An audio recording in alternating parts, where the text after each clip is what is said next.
Assalamualaikum warahmatullahi wabarakatuh.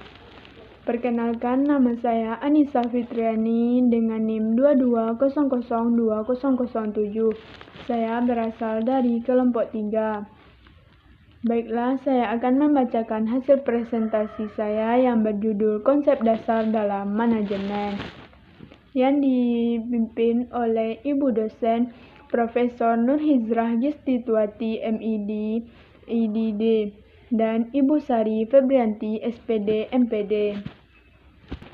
Baiklah, saya akan membacakan hasil presentasi saya, yaitu 1. Fungsi-fungsi manajemen menurut para ahli. Pertama, menurut Henry Fayol pada tahun 1841 sampai 1925, yang mengemukakan bahwa fungsi-fungsi administrasi dan manajemen itu adalah: pertama, planning atau perencanaan; kedua, organizing atau pengorganisasian; ketiga, commanding atau pemberian perintah; 4. Coordinating atau pengkoordinasian; 5. Controlling atau pengawasan. Kedua, menurut Luther M. Gleich, seorang sarjana Amerika Serikat yang pernah menjabat sebagai presiden dari Institute of Public Administration Universitas Columbia pada tahun 1931 sampai 1942, yang mengemukakan bahwa fungsi-fungsi pokok administrasi dan manajemen itu adalah: 1. Planning atau perencanaan; 2. Organizing atau pengorganisasian; 3. Staffing atau penyusunan staf; 4. Coordinating atau pengkoordinasian; 5. Reporting atau pembuatan laporan. Ketiga, menurut George T. Terry, seorang sarjana Amerika Serikat yang dalam bukunya Principles of Management tahun 1960 menulis fungsi-fungsi administrasi dan manajemen itu adalah: 1. Planning; 2. Organizing; 3. Actuating; 4. Controlling.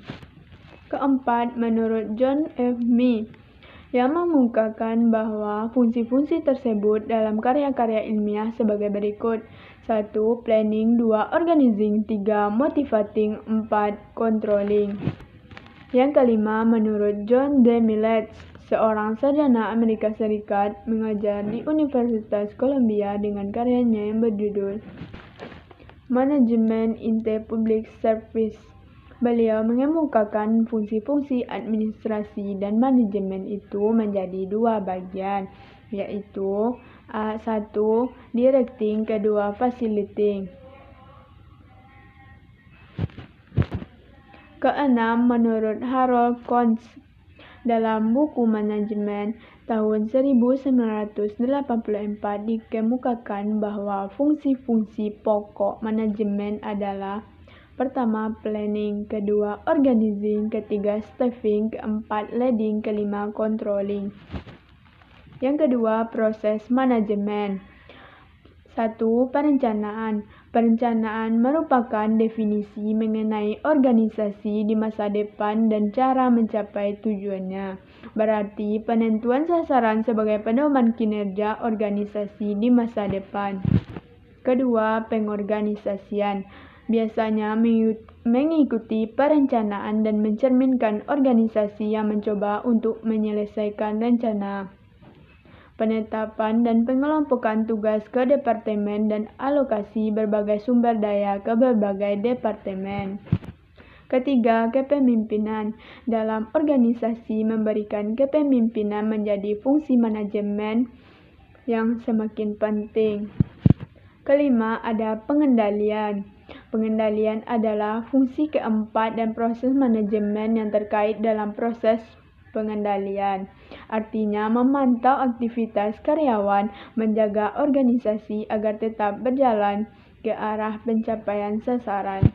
Ketiga, keterkaitan antara fungsi dengan proses manajemen. Keterkaitan antara fungsi dan proses manajemen adalah tentang bagaimana sebuah sistem perusahaan dapat berjalan dengan baik, sehingga dalam melaksanakan pekerjaan dapat diterima oleh karyawan dengan baik. Untuk menciptakan hubungan yang baik dengan karyawan harus melalui bidang manajemen dan fungsi-fungsi yang ada pada manajemen perusahaan. Baiklah, hanya itu hasil presentasi saya. Kalau ada salah, saya mohon dimaafkan. Terima kasih yang telah berpartisipasi. Saya ucapkan dengan wassalamualaikum warahmatullahi wabarakatuh.